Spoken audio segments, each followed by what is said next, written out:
கிறிஸ்துக்குள் பிரியமானவர்களே, ஆண்டவரும் உலக ரட்சகருமாகிய இயேசு கிறிஸ்துவின் நாமத்தினாலே உங்கள் எல்லாருக்கும் இருதயத்தின் ஆழத்திலிருந்து நல்வாழ்த்துக்கள். இந்த கால வேளையில ஆண்டவராகிய இயேசு கிறிஸ்து தன்னுடைய இருதயத்தில் இருக்கிற காரியத்தை சீஷர்களோடு கூட பகிர்ந்து கொண்டதானே ஒரு உன்னதமான வார்த்தையை வாசித்து இந்த நாளுக்காக நாம் ஜெபிப்போம். மத்திய எழுதின சுவிசேஷம் 9வது அதிகாரம் 37, 38. தம்முடைய சீஷர்களை நோக்கி, அறுப்பு மிகுதி, வேலையாட்களோ கொஞ்சம். ஆதலால் அறுப்புக்கு எஜமான் தமது அறுப்புக்கு வேலையாட்களை அனுப்பும்படி அவரை வேண்டிக் கொள்ளுங்கள் என்றார். எனக்கு அன்பான கர்த்தருடைய பிள்ளைகளை, இந்த கால வேளையில இந்த ஆண்டவருடைய உன்னதமான வார்த்தைகளை நாம் தியானிக்கிற பொழுது ஒரு விஷயத்தை நாம் புரிந்து கொள்ளணும்.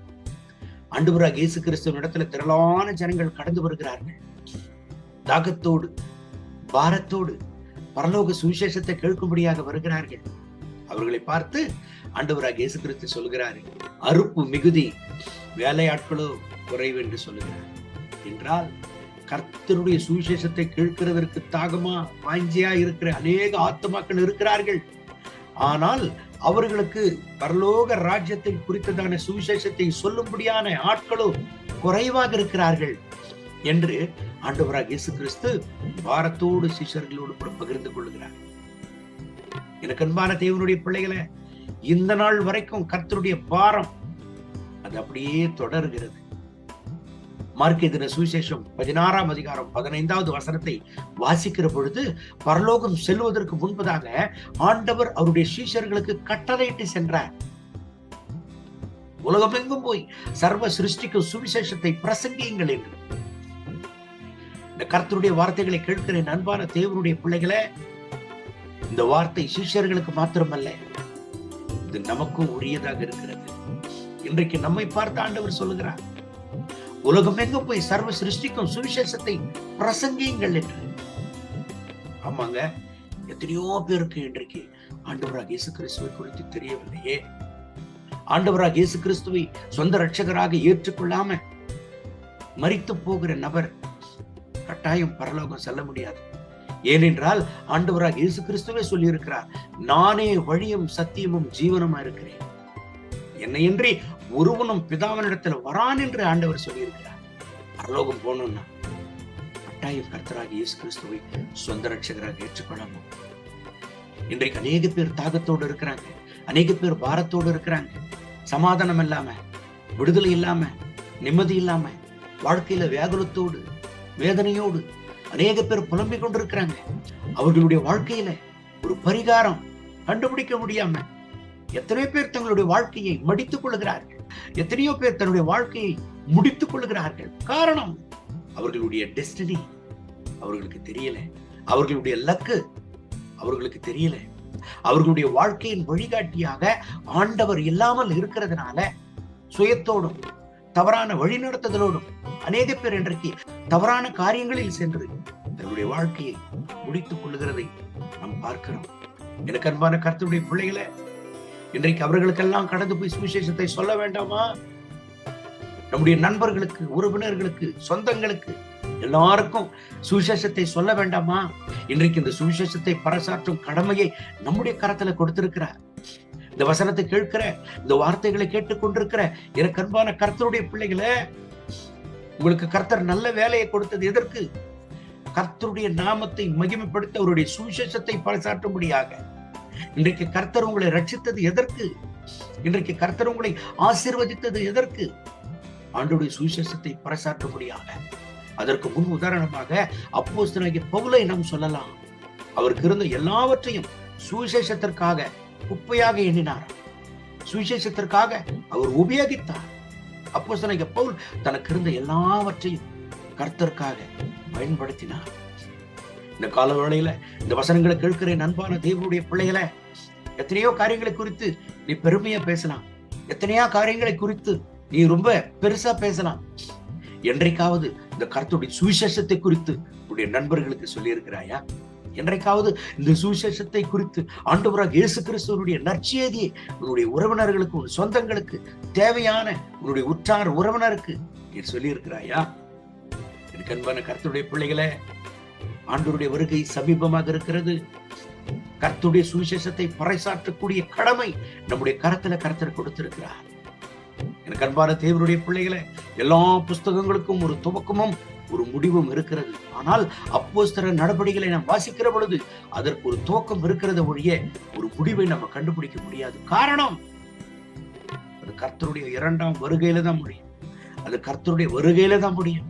அது வரைக்கும் அந்த கர்த்தருடைய பணி தொடர்ந்து கொண்டே இருக்கும். இந்த வார்த்தைகளை கேட்டுக்கொண்டிருக்கிற அன்பான தேவனுடைய பிள்ளைகளை, ஆண்டவருடைய சுவிசேஷத்தை பறைசாற்றுங்க. எப்படிங்க பறைசாற்றுகிறது? கர்த்தருடைய வேதத்தை வாங்கி தேவையுள்ளவர்களுக்கு கொடுக்கலாம். உங்களுக்கு இருக்கிற மொபைல் போன் வாயிலாக SMS மூலமாக சுவிசேஷத்தை நீங்கள் அனுப்பலாம். உங்களுக்கு இருக்கிற வாட்ஸ்அப்பின் மூலமாக சுவிசேஷத்தை அனுப்பலாம். உங்களுக்கு இருக்கிற Facebook, யூடியூபின் மூலமாக சுவிசேஷத்தை நீங்கள் அனுப்பலாம். எத்தனையோ வழிகள் இருக்கிறது. நீங்க படித்தவர்களோ படிக்காதவர்களோ வேலை செய்கிறவர்களோ வீட்டில் இருக்கிறவர்களோ நீங்கள் யாரா இருந்தாலும் ஆண்டவருடைய சுவிசேஷத்தை சொல்லலாம். ஆண்டவருடைய மனதாகத்தை பாருங்க. இந்த இடத்துல ஆண்டவர் சொல்றாரு, அறுப்பு மிகுதி, வேலையாட்களோ குறைவு என்று சொல்லுகிறார். நம்ம நினைக்கிறோம் நிறைய பேர் ஊழியர்கள் இருக்கிறாங்க, நிறைய பேர் சுவிசேஷகர்கள் இருக்கிறாங்க. இன்றைக்கு கர்த்தருடைய சுவிசேஷத்தை நற்செய்தியை அறியாத எத்தனையோ கிராமங்கள் நம்முடைய சுற்றுப்புறத்தில் இருக்கிறது உங்களுக்கு தெரியுமா? அவர்களுக்கு எல்லாருக்கும் கர்த்தருடைய நற்செய்தி கடந்து போய் சேரணுமே. அதற்காக ஜெபிக்க வேண்டிய கடமை நம்முடைய கரத்துல ஆண்டவர் கொடுத்திருக்கிறார். அதற்காக முயற்சித்து அந்த சுவிசேஷத்தை சேர்க்க வேண்டிய கடமை நம்முடைய கரத்துல கர்த்தர் கொடுத்திருக்கிறார். ஒருவன் எனக்கு ஊழியம் செய்வானையானால் பிதாவானவர் அவனை கனம் பண்ணுவார் என்று ஆண்டவர் சொல்லி இருக்கிறார்.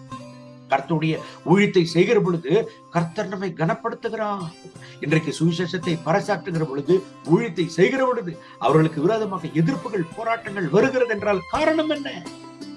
கர்த்தருடைய சுவிசேஷத்தை பறைசாற்றுகிறது பிசாசுக்கு பிடிக்காது. ஆகவே தான் ஊழியம் பண்ணுகிறவர்களுக்கு விரோதமாய் பிசாசானவன் என்னென்னவோ பழிகள் அவர்கள் மேல் சுமத்தி சுவிசேஷத்தையும் அந்த ஊழியத்தையும் செய்யக்கூடாதபடிக்கு தடுத்து நிறுத்துகிற முயற்சி தான் பிசாசனுடையது, பிசாசனுடைய மனிதர்களுடையது. ஆகவே தான் இன்றைக்கு அநேக பேர் ஊழியம் செய்யக்கூடாதபடிக்கு ஏற்பட்ட தடைகள் வருகிறது. நீங்கள் ஊழியம் செய்கிறவர்களா இருக்கிறீங்களா?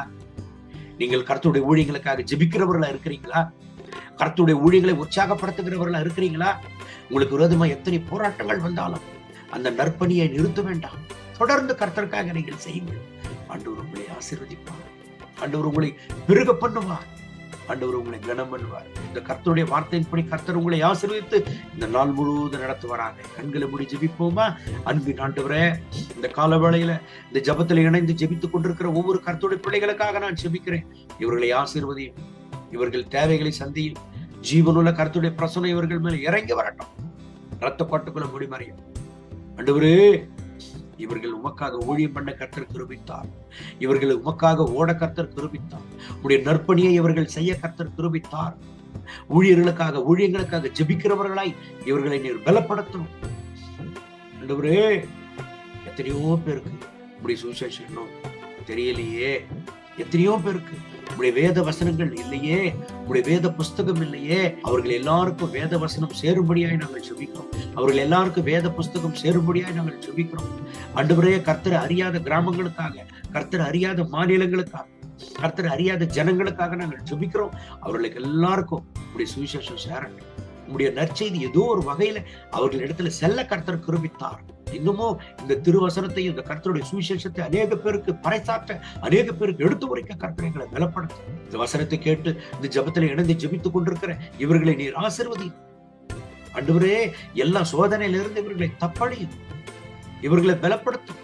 இன்னமும் இவர்களை ஜெபிக்கிறவர்களா இவர்களை ஆசீர்வதி, இவர்களை பலப்படுத்த. ஆண்டவரே, கர்த்தருடைய சுவிசேஷத்தை பறைசாற்றுகிறவர்களா இவர்களை ஆசீர்வதி. இவர்களுக்கு விரோதமாக இருக்கிற எல்லா வியாதி, வேதனை, போராட்டம், கவலை, கண்ணீர், துன்பம், துயரம், கஷ்டம், நஷ்டம், பாரங்கள் எல்லாவற்றையும் வெளியேற்றும். கர்த்தருடைய மனதுருக்கு இவர்கள் மேல இறங்கியவர் இவர்களை ஆசீர்வதித்து மகிமை கனம் துதி உமக்கே. இயேசுவின் நாமத்தில் கேட்கிறோம் நல்ல பிதாவே. ஆமென், ஆமென்.